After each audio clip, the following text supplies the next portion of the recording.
Hello everyone, in this video I will show you how to add audio in card.co. First, go to card and log into your account.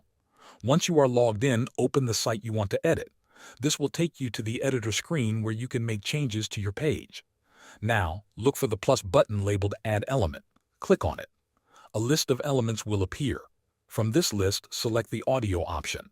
This will add an audio player to your page. After adding the audio element, move to the left side panel. You will see a field labeled URL. This is where you need to paste the link to your audio file. Make sure your link is correct so the audio can load properly. Card supports several platforms for audio. You can use links from SoundCloud, Bandcamp, or Google Drive.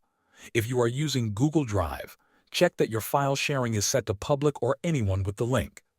Next, you can customize how the audio player looks. In the Settings panel, adjust the layout and style to match your website design. You can also choose if you want the audio to play automatically when the page loads. Now, click and drag the audio player to place it where you want on your page. Take a moment to position it correctly. Once everything looks good, click Publish to save your changes and update your site. Thanks for watching.